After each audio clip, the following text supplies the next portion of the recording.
be able to get in here and just push this, yeah, push that piston in. Get in here, push the rest of the way in.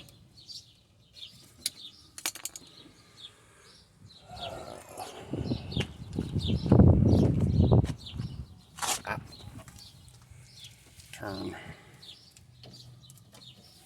And that's the 14. See if I can get this to sit. But not that way.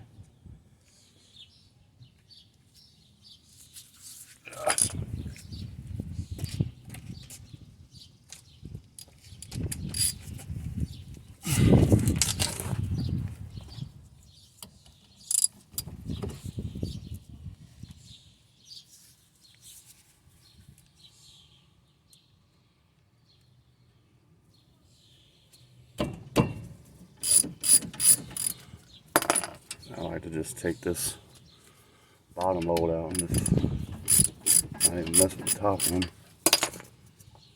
Yeah, because it pivots on it, doesn't it? Yeah.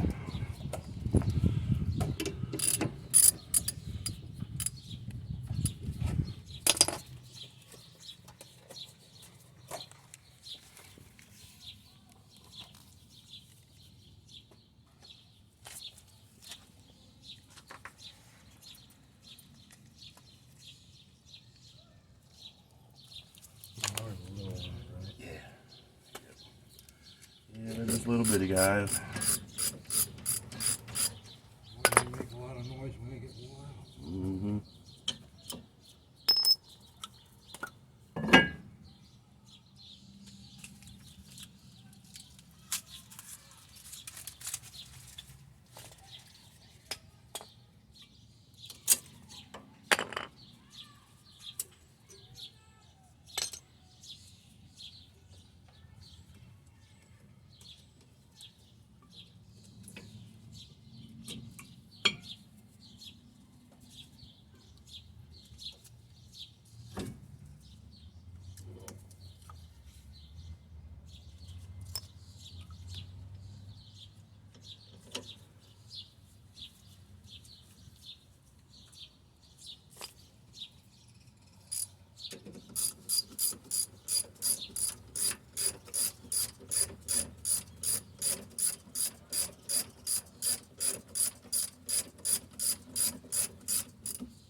One down.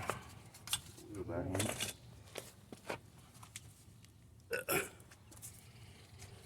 I'll probably have you hold this camera for me on the other side. Yeah, so when they're grinding on one side, it's indicative that the hardware is hanging up on it, or it's stuck in a slide. That's what the problem was. Oh, wow. This little piece of rust fell down in the hardware and jammed that pad up. Everything else is good. Cool. I know we probably should have replaced the rotor, but heck with it, it'll be fine. Those grooves actually aren't too bad.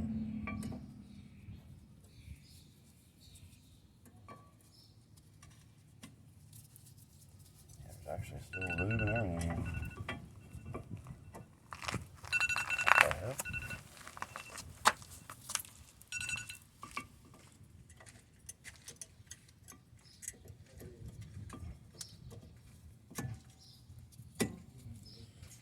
Yeah.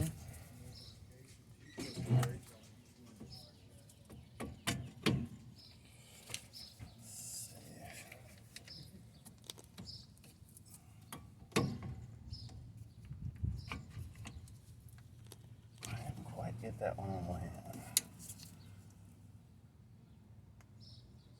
There we go. Like so.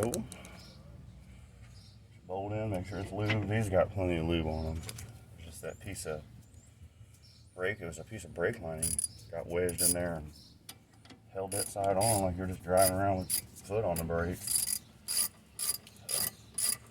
We're doing brakes on everything today. Junior's car, Dad's car. Then I gotta go put an engine in at a buddy of mine's house. So, lots of content today. Lots of content today. Definitely more than one video. But it'll be a good day. Getting pretty warm.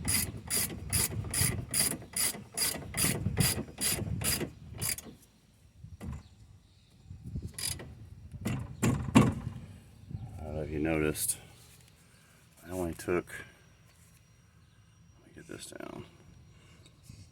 I only took the bottom caliper bolt out and then swung the caliper up and pushed it off to the back. So up and back, that way it saves you time.